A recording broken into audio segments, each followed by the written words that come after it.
Welcome to Taiwanica. If you're looking for a podcast that is fun, deep, and insightful about the cultures in Taiwan and the USA, you're in the right place. This power couple tells real-life stories and cold hard facts while bringing you chill vibes, funny jokes, and special points of view that you can't find anywhere else. Now, your hosts, Anita and Eric. Welcome to Taiwanica. My name is Eric, and I am one of the hosts on Taiwanica podcast. Today is a very special event because we are hosting an interview with someone very special, coming from a group called Polyglot TW, and he is a very nice man named Terry. Terry is going to introduce himself in a minute here, but I just want to give you a little bit of background of why who Terry is. He started Polyglot.tw not too long ago, but his background in language is very profound. He started about 10 years ago, being in Kansas, doing a PhD in linguistics. Well, he started as a master's and went to PhD, and that was around 2012. One of his purposes in life is that he wanted to help with the education change in Taiwan and also in other parts of Eastern Asia and not all of Asia. And so he's been trying to change and get into the front line of education. And the main purpose to be able to make it so that the language is being able to be used rather than just learned. So that is Terry's background. So Terry, welcome to the show. Hi. Taiwanica, and hi everybody. This is a very cool thing because I'm actually right now in the United States, a city called Phoenix. If you don't know, you should know because TSMC is coming to Phoenix. It's going to be a big name in Taiwan soon. That's true. Yes, TMC. Yeah. Well, it's great to hear that you're in the USA right now. What brings you to the United States, Terry? It's actually like a regular thing for me before COVID, way like maybe 10 years ago when I was in Kansas. A summer I was doing my sort of field work in Ecuador, learning and researching on a language called Quechua. Okay, so I met this kid called Jonathan. He was just a ASU college kid, and he was also there doing his study abroad, summer program. A very like American thing during the summer, and kids they do all sorts of crazy things like skinny dip. Yeah, and well, we became friends, but not really close. And I did even thought maybe he's just a kid. We won't like really talk to each other after the summer camp. But somehow after 6 months, I was on my way to a city called Hermosillo in Sonora State in Mexico. It's just across the border from Arizona. And I just texted him like randomly saying, okay, I'm flying to Phoenix and from there I will take a bus to Sonora State. And he said, oh, why don't you come to stay with me, my family and things like that. And I was like, okay. Wow. Why not? And the real friendship started during that stay, and ever since then I would be here for a month or two every year, like since 2011 too. And wow. And somehow before COVID, this Phoenix thing was connected to my Polyglot.tw business or group thing, because I started to bring learners of English from Taiwan to Phoenix, and using my methods and our like idea, like language program design. And then at the beginning, it was just like a kind of like a test, like preliminary, like kind of thing. And later it developed fully into like a full-grown program for learners of English. We had the kids, adults, and everything, and they came here to all sorts of things. Maybe you can talk about that later. Sure. Yeah, so that's why I'm here in Phoenix. Like it's like a yearly routine, and after COVID, not after, but still now it's manageable. So I haven't been here since 2020, and I just got here like a week ago. Wow. Okay. So this kind of started as a sheer coincidence, going from the border from Mexico to Arizona, and a friendship was founded thanks to it. And it's been strengthened over the 10 years. And you've not only helped yourself, but you've helped many other Taiwanese people with their language journey with this. Exactly. And you know, what's crazy? This John, I've met all his family members, both in Nebraska and in Phoenix. So last Saturday, I was at his uncle Charles' party, and I met all his relatives, and I said, okay, you probably don't know me, but I've met everyone in your family.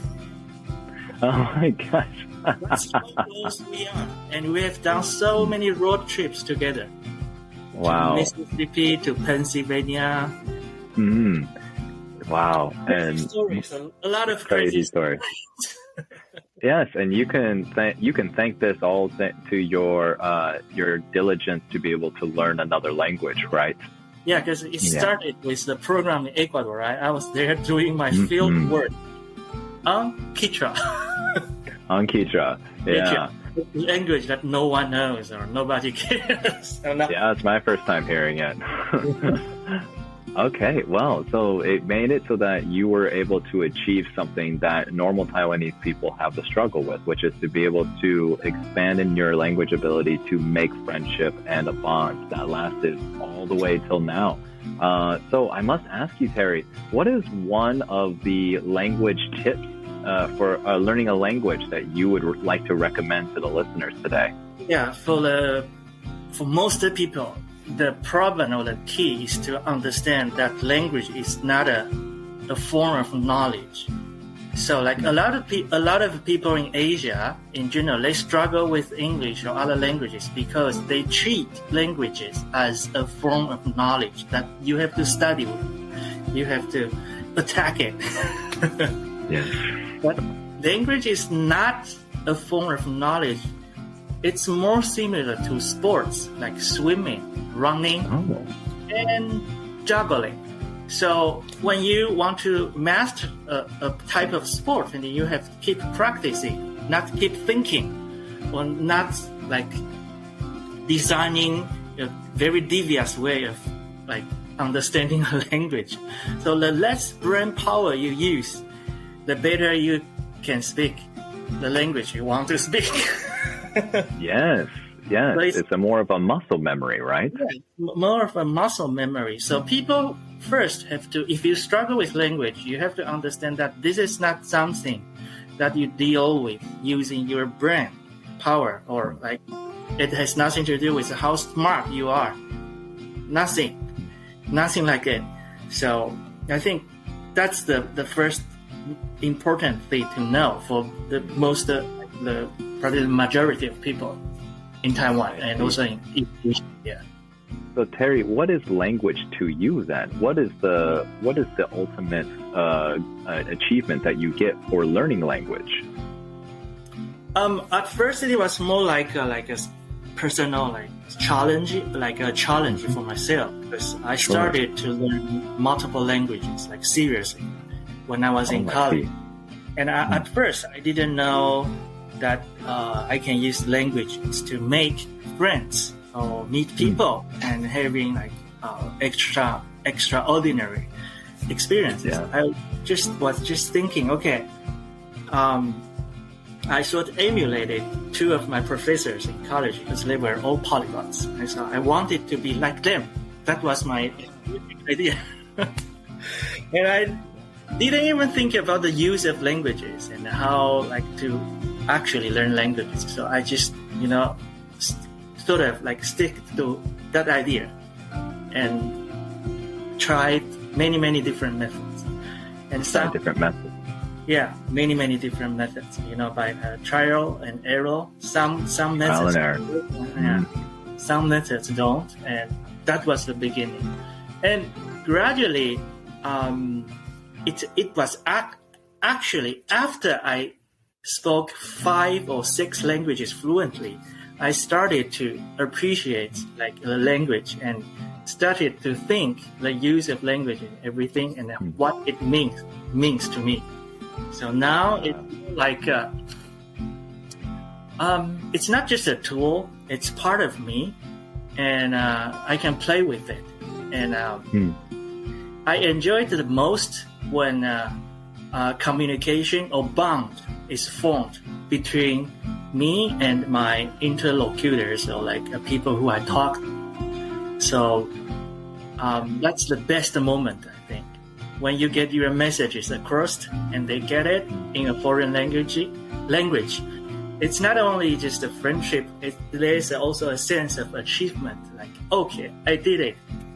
He got or she got what I wanted to say, and she is happy or he is happy that because I said this in his or her language. Yeah, so you accomplished this great feat of being able to not only communicate in the language, but succeed in communicating your desire to that person. Yeah. And that's such a great sense of achievement, is what you say. And sometimes you can even help people with your language skills. So if you sum up all these like good things, and I would say it's probably the best thing about learning languages, about like probably people relations, because you can meet people, you can talk to people. Yeah, but I agree that for many polyglots or other language learners, they don't really care about communicating with other people. They probably just enjoying reading or conquering languages. Yes. Yeah. For me, it's more about communication and making friends. I see. And so your main goal here was to be able to master communication. And I think that's what a big goal is for a lot of people when it comes to learning another language. I'm a teacher myself. I teach on a platform called Amazing Talker, and all of my students come to me and say, how can I learn to communicate with other people? And I think it's a big desire for a lot of people in Asia, because they learn the skills in school, but they never put them into action. Yeah, so like what I just said, it's important for the students to know this is not a form of knowledge, and it has nothing to do with I need to study more. Like in Japan, it always happens like this. It's like you take some of your students or friends to like an all English speaking gaijin party, something like that. Everyone speaks like that. And they would feel like frustrated, and they say to you, 勉強不足。やっぱり英語はもっと勉強しないといけない。Yes, gotta keep studying. I didn't study enough. Study enough. I need to go back and study more and join your party. But it doesn't work that way, right? Doesn't work the that less way. you speak, the worse you speak. What you gotta get out. To going out with me more, and I will bring you to more gaijin parties, and we all speak English. But if you stay at home and just do your drills, you won't improve. You will be going nowhere. So it's like a self-fulfilling prophecy. Self-fulfilling prophecy. And then you will eventually say, I'm not made to speak English. I'm probably just too stupid. The books are too hard. Yes, and then the negative thing just goes like a snowball effect. Yeah, it gets greater and harder with anything. Vicious cycle. It's a very vicious cycle. You got it. So that leads me to my next question. You already have learned something very wise, which is communication is key. If you don't communicate, then you will not succeed in your goal. So what about when you were starting, Terry, specifically? Like, what were the let's just say three lessons that you wish you could have learned at the beginning of your language journey? Okay. First, I wish I had known that the textbooks are actually unnecessary. Unnecessary. You can use it, but it's not necessary, because I grew up in Taiwan. I received like regular Taiwan Taiwanese education throughout, like from elementary, kindergarten to university. So when I started to learn French specifically, I had this idea that, you have to go through all the formal textbooks, like gradually, like from level 1 to level 10. Otherwise, the study is not complete. You even feel guilty if you don't do the textbooks and the drills. Yes. So I was sort of, tied down to that idea, so I couldn't really, unleash my full potential. So that probably is one thing. It's that still many people, if they don't study languages like formally, they feel uncomfortable. They even feel guilty. One example I like to give is like many people here in Taiwan study Japanese, right? I don't know if you're aware of that. And they would be hyper uncomfortable if you don't give them textbooks. Yes, I did notice that. So that's the first. And then what were you trying to say, like before? I was just curious. So you noticed one negative thing, which is with the textbook, it's not a necessity. It's more of an assistant. So what did you do maybe in another language, Spanish, for example? What did you do instead of using a textbook? So, in the field of education, I don't know if you are aware of this term called authentic materials. Authentic materials. Yeah, just to use whatever native speakers would read, write, listen to or watch, and that's called authentic materials. Not unreached, not made for like learners. So you have to look for or find anything that appeals to you or that interests you, and in your target language, you can start with that. So that would be the best approach. For example,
Interesting. So using authentic materials, it's like what you said.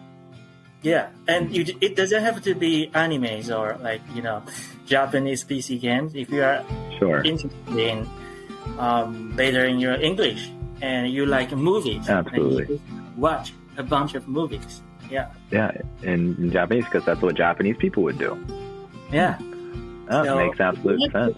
The genuine interest here is what gets a little bit difficult, because sometimes learners would say, I have no passion. Yes. Just in anything. So if you recommend them like a few great American movies, and after a day or two they would say, no, it's not interesting. I cannot finish finish Yeah. it. Understand nothing. It's the hardest. I completely understand this exact thing you're talking. So we don't really need textbooks or any like hard like steps. Like there's no like a single way that you can achieve like mastering any language. Just do whatever you like to do in your target language, and you will get better. And I was just citing Weebies or Japanese anime fans as a prime example to illustrate the idea. So. Well, great. So focusing on Japanese, the weebie thing is definitely a great example. Did you use this similar method with English, or was there something specific in English that you found special? For English, I started quite late because it was my learning process was sort of like influenced by or affected by the school education, right? So Right. I was like torn between the formal education and like or hobby or interest based like learning. So my English is not that natural, and I don't think I actually like probably conversationally my Japanese is better because I learned it naturally. You learned it naturally. Yeah. Yeah. So No. I didn't have the chance to learn English naturally, and I was sort of the school education certainly had a bad education on me. When I was in junior high school, my generation started to learn English in junior high school. Fortunately,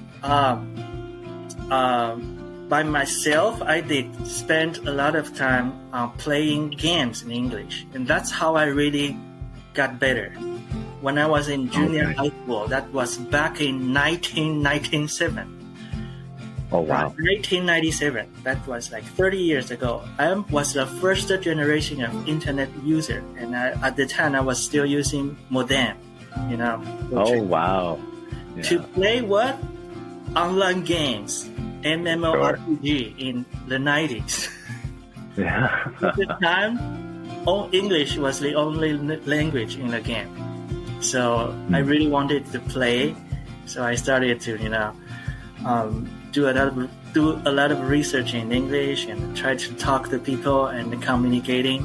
Do you play any video games by the way? Myself? Yeah. Yes, I used to, especially at the first generation of internet users. I was also part of that team. I played a game called Age of Empires. Okay. I was more about like build and destroy kind of games. I played that too. I played all sorts of games. But what really helped me is all those like online games, especially MMORPG, because you need to do like a real transactions in the game. So you have to negotiate the price and everything in the game. That makes sense. Yeah. So I learned like a lot of like important vocabulary and the usage of it through that old MMORPG. For example, people always try to cheat when they do transaction with you. So I learned the word scammer. Yeah.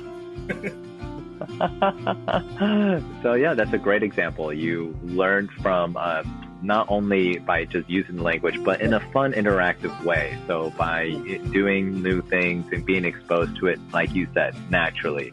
To give a specific example from my point of view, I learned Japanese from a textbook version, and it's actually my weakest language, even though I have the most time with it. And that's just because I learned it in a classroom setting. On the other hand, when I learned Spanish, I learned it naturally because I lived in Mexico for 2 years. Didn't open a textbook. All I did was talk with people, listen to the music, watch the TV. Yeah. And lo and behold, my Spanish was great. And it was just because of that interaction. So I definitely approve of what you're saying, Terry. Yeah, so I really wish I had known all this back in my college days, or even back in my junior high school days. Yeah, We only got 1 point because you asked me 3. We have already. Yeah, I mean, it was a big one. Do you happen to have another one? If not, it's okay. Well, probably making friends. Making friends. I didn't know. Yeah, because I didn't know that was very important maybe you probably don't believe it, but when I was in high school or like college, I didn't think like making real friends, making friends that speak the languages that you want to learn is really important. And that's what I do now. But 20 years ago, when I was in school, I didn't know the importance of looking for native speakers. Sure. That's a very good point. Yeah. You can even say, in terms of personality, I am an introvert. Oh, I see. Yeah, I don't really need to spend time with people. I don't have this inner urge of going out, like talking to people. And guess what? Before this meetup or this like recording, I had played Elden Ring for the whole morning. Ah, wow. Yes, you're very independent. Yeah, yes, and I think it's very fine. If I'm by myself. Then I had done like a year of studies in France back in 2006, and I started to realize that the best way, the most ideal way to learn, instead of of course, if you are by yourself, playing games in your target language or watching animes in your target language would be the best thing. But if you have native speakers with you, that's even better. It's probably the best thing. Yeah. So then when I was in France and I started to realize like real people are the best thing. The best source, yeah. So I started to look for, find all the possibilities or opportunities to meet people in Paris. That's how I started to become like this, just going out and the people and connecting people and making friends. That's great. Yeah, it's more not because I'm like this or I have an outgoing personality. It's because I know it's good for language. So I decided to do it. But I have no urge to do it. Or if you ask me if I like it, yeah, I like it, but I just don't need it. Absolutely. And being an introverted person myself, I completely can agree with you when it comes to the urge. A lot of people out there who are fantastic polyglots actually are extroverts. They do it phenomenally. They just go out there and say, hey, be my friend. And then they can just do that every day. Unlike us, where it takes effort, I mean, it's enjoyable, but it's full of energy and it's very consuming of the body. Yeah. And so, but still, I would still strongly encourage people like us to go out and make friends, because it really helps you with language learning. I always hear people say, "Oh, I'm an introvert. I am shy, so I don't like to hang out." Okay, it's just an excuse. I mean, there are millions of things that you need to sacrifice to get better at something. Not just the language, like making money, or even like making girlfriends or boyfriends. I mean, there are difficulties that we have to overcome. It's not just saying, okay, it's my personality, so it's not my fault. I'm like this, so language is not my thing. So even if you are extremely shy or you are unable to talk to people in a public space, agoraphobia, you can still make intimate friend, just one or two. That's possible. So make your effort. I mean, you have to just work on it. Completely agree. To give a specific example on my point of view of this is that living in Mexico, I had a group of 4 or 5 friends. And when I was with them, I was completely comfortable. Could talk to them about anything and, feel the energy and improve my language ability. But if we were ever to go to an outside event, even without drinking alcohol or any kind of influence, I would feel very nervous. And it's just because, like you said, there's just too many people. And but there are methods that work. Irregardless if you're an introvert, extrovert, whatever you are, there is no excuse. You can find a way that suits you. Yeah, I think that's a really good third lesson right there. And so, I don't know. I didn't keep track.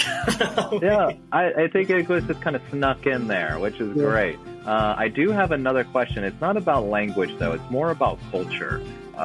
You, Terry, being Taiwanese and having lots of exposure to American culture, I'm really curious about your background and point of view about like what's a culture shock that you experienced. This is a really good question, and I love to talk about it in Taiwanica because I think in Taiwan, American culture has long been neglected. You know what? People are interested in it, but they don't want to talk about it. They sort of like kind of despise it, saying it's like too shallow or anything. But I think few people really think about America seriously, because most of the people would say, okay, I know it's Hollywood, it's New York. But for me, I think American culture can be very deep and it's very interesting and it's more diverse than people normally think. Like even people in Europe, they don't know many things about the US. I lived in the Midwest for roughly 2 years, and I have experienced a lot of things that people never heard about in that place. For example, do you know dirt racing? Have you ever heard about it? Dirt? I have not. Yeah. Please tell me. Or like demolishing racing, something like that. Demolishing racing. Oh, I don't know. I don't know any of these. The West Coast, right? On the West Coast. I do live on the West Coast. West Coast, we don't have those kind of places. More cultured American. Like in the Midwest, some like crazy sports. The dirt racing is like racing, but they do it on like a dirt road. And using like very, very weird looking, sort of like makeshift cars, and they just do that. And I went to see one in Nebraska. Oh wow! Yeah, and that was crazy because I was the only Asian looking guy. Oh, and everybody else was white, and they all looked at me like, "Why are you here?" But they didn't say anything because I was with John. John is like a very typical white boy, so nobody would say anything when I'm with him. Sure. Yeah. Anyway, that was a very wonky cultural experience in the middle of nowhere in Nebraska, watching dirt racing with hundreds of like very rural white people, and some of them were actually really nice. Outsiders might just call them rednecks, but even rednecks can be really nice. They are not just, they probably just have different ideas about this world, but they are not rude. They wouldn't really like make like racial slams on you, nothing like that. They just have different perception of this world. Yeah. And speaking of demolishing a race, it's like you build your car and the opponent also builds his car, and you try to destroy each other's cars by slamming into each other. Whoa! I guess that's where the word demolish comes from. Yeah. That's why they call it the demolition racing or derby. I don't really remember the exact term. So you have all these different cultures in different parts of the U.S. The West Coast people act differently. For example, in California, it's more pro-environment, anti-guns, and more like progressive. In New York too. And if you go to the South, like Mississippi or like North Carolina, it's a different story too. And in Arizona, it's a different story too. Everybody has a gun. That's true. That's very true. People speak Spanish. I was at the U.S. Bank the other day. Everyone was speaking Spanish. Which a lot of people do not realize about the United States, that Spanish is a really big language spoken here. And it's not just the surface. I also read extensively about American culture. If you are really interested in like a real American culture, I would recommend you a book. It's called how America went hayway or something like that. Went haywire. Haywire, yeah. Like how America went crazy, like got crazy, something like that. Exactly. I've heard about this. Yeah, it's a very deep cultural and historical analysis of like USA, and it helped me to understand the whole situation. So basically, the idea is that there are only two fundamental ways of thinking in the United States. The first is religious freedom, and that happened in Plymouth, Boston, like in Massachusetts. That's how the Mayflowers and everything got started, because the Puritans, they yearned for religious freedom. So in the United States, if it's religion, it has to be permitted. That's one. Good point. Yeah. And the second fundamental ways of American living is capitalism. And it started in Jamestown, Virginia, because these were not Puritan or religious immigrants from the England, United Kingdom. They were gold diggers. They were looking for prosperity and things like that. So these are two like underlying like powers or like American culture in the American society. And from there, and you can use this theory to analyze many things in the United States, and most of the things do make sense if you understand the founding principles of the USA. And I think that's a very interesting way to look at USA from like a more like theoretical or like a deeper like perspective. Absolutely. I mean, that's definitely stuff that you don't generally learn about, and when it comes to culture, especially when it comes to the USA. So hearing those really gives you a grasp of like what kind of people are you going to be interacting with just because of those.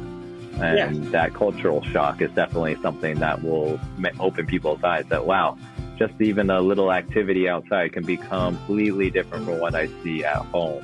Right. So that's a great cultural shock experience that you shared. So I have another question to talk directly to Taiwanese people. You are from Taiwan and you came to the USA multiple times.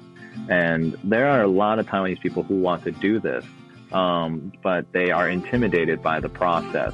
What is something that you could give as a suggestion to them? It's actually a very, very welcoming place. That's my perception. But you are right. Many people are sort of like scared of like, for example, gun violence here in the United States, like that. But honestly, I've never experienced that, like a gun violence or anything. And also another thing is racism, because Taiwanese people, they love to talk about racism in the United States. But speaking of this, actually, like personally, I didn't really experience a lot.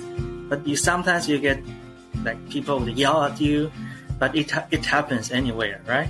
If we go to Europe, and I actually got more like racial attack, like racist attack in Europe than in the United States. So, well, it's a very welcoming place, and most of the people are very nice. And but the only problem with traveling in the United States is transportation. Transportation. So you get to plan wisely, because if you don't have a car, it's very difficult to get it. Very good point. DC, public transportation might work, but outside those big cities, public transportation just doesn't work. So it's a nightmare, everybody. Cannot get used to. For example, Los Angeles is it's a really bad city for commuters, for people who live East Asian kinds of lifestyle, right? if you live in Taipei, you got Tokyo, you have metro, JR, MRT, and everything, buses. Right. If you live in Los Angeles and don't have a car, it's a nightmare. It's like you cannot go Anywhere. You're either on foot or you're hitchhiking. You're basically doing things that are dangerous or take way too much time. So, yeah that's a very good point. Transportation. But I really appreciate you mentioning the racism point, because a lot of people out there have this big impression that gun violence and racism is going to cause big problems in their life. Although it may happen, the possibility of it happening is quite low on a regular basis. The news exposes it way too high. And you mentioning that is a very reassuring thing. So thank you for that. Yeah, but Eric, I don't know if it's appropriate to talk about this in this episode, but if you feel uncomfortable with what I'm going to say right now, you can just delete it, okay? Okay, go for it. I think the racism problem is actually more severe in East Asia. It's just hidden. It's like how do you call that? Negative aggression. What do you have a term? Aggression. Like you don't say it, but it's a type of violence, like aggression, like passive aggression. Passive aggression. Yeah, so the racism is actually worse in Taiwan. That's my perception. That people just don't know it, or they are not aware of it. Because look at the way people treat Southeast Asian migrant workers, and also like between different peoples in Taiwan. Like we have indigenous people, we have Hakka, Minnan, and all those, different groups of people, right? There is actually a very hidden tension, and also people don't really have a good idea about what racism is. It's actually worse, and people don't even know about it. They have no awareness of anything, and it would be, for me, it's ridiculous if a Taiwanese people try to talk about racism in the United States, because you probably don't have an idea what racism really is, and you are living in a racism hell. You just don't realize.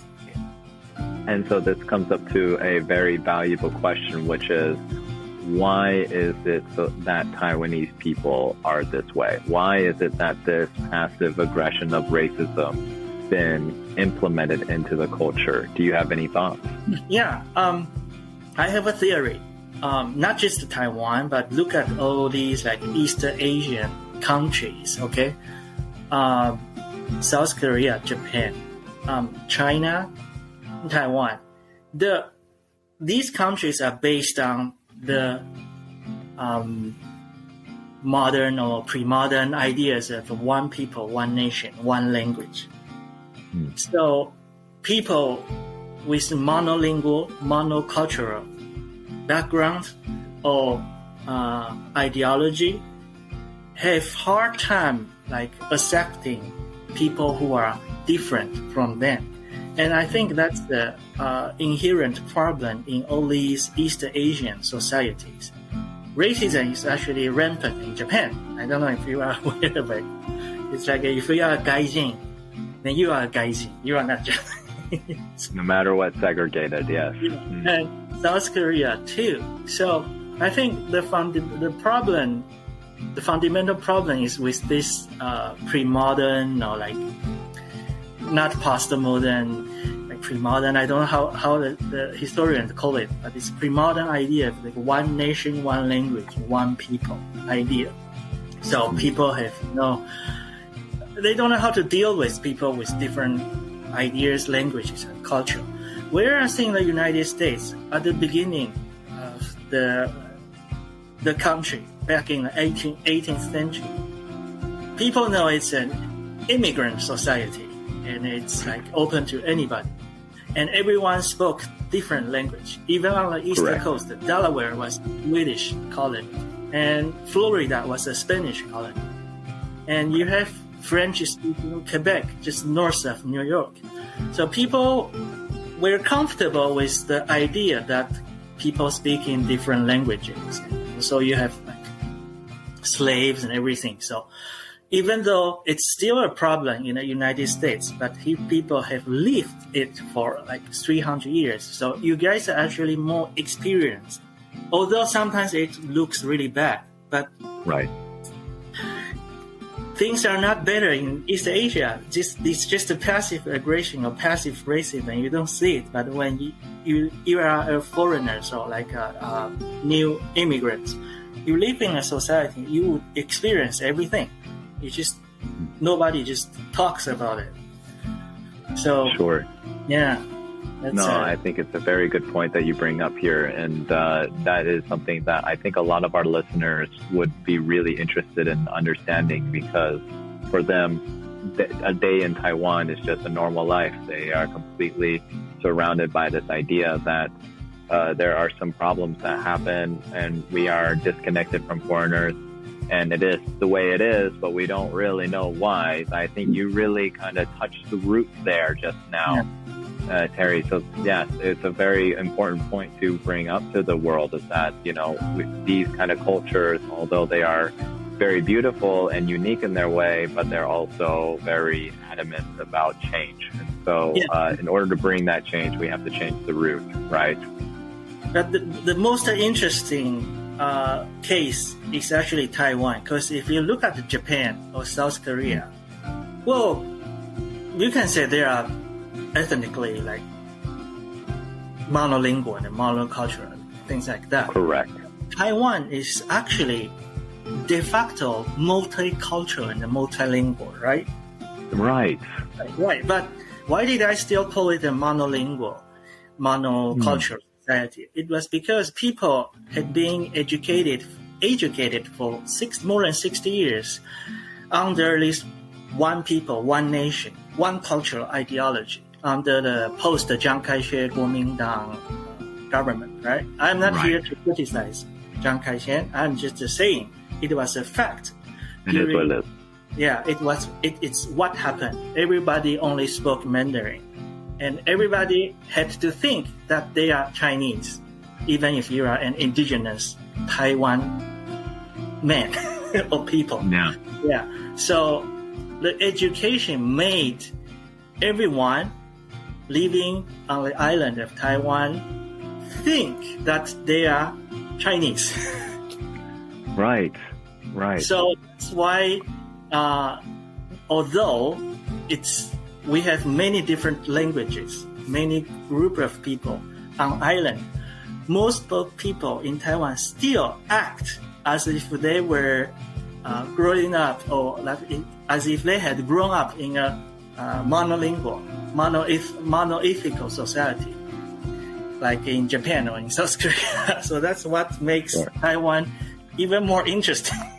Yes, it's very interesting because they have lots of opportunities around them to change, but they, until recently, of course, now that schools are introducing the other languages, Taiwanese, Hakka, and so on, that change is great. Hopefully, within the next 5 generations, there will be a big, paradigm shift. Glad that you mentioned it. We are becoming a multilingual, like a true multilingual, multicultural system, country. But how do you say that? Like old habits or old roots die hard. Yeah, you got it. Yeah. Mm-hmm. Many people still refuse to change, especially like people over 30s, like me. Mm-hmm. It's hard to tell them that it's not just Chinese or Mandarin. It's difficult to communicate. Yeah, so I think it's Taiwan as a multilingual or multicultural society is very promising idea. It's a very promising idea. We can probably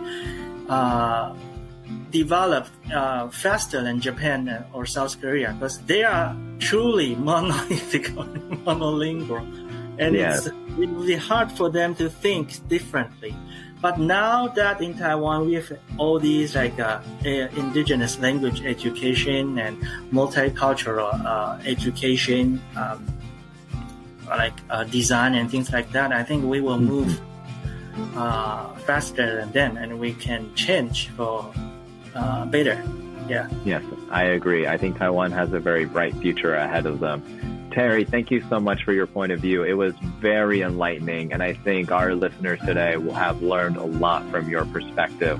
To kind of wrap things up here, I just want to ask you, do you have any final things that you would like to mention to our listeners today in Taiwan and USA?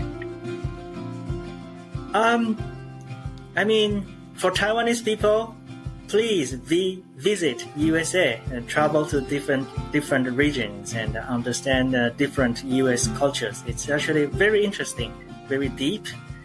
So you should rediscover the USA. It's not banal, it's not boring, it's not just Hollywood or New York. It's a lot of things. And also visit Phoenix. Great answer. For Taiwanese listeners in the United States, you should also visit Taiwan, but not just sightseeing or eating xiaolongbao. I hope you can try to understand Taiwan from a historical perspective. Actually, Taiwanese-U.S. ties very deep and intertwined, and there are a lot of interesting stories between us. And I hope next time when you visit Taiwan or you haven't, try to understand us from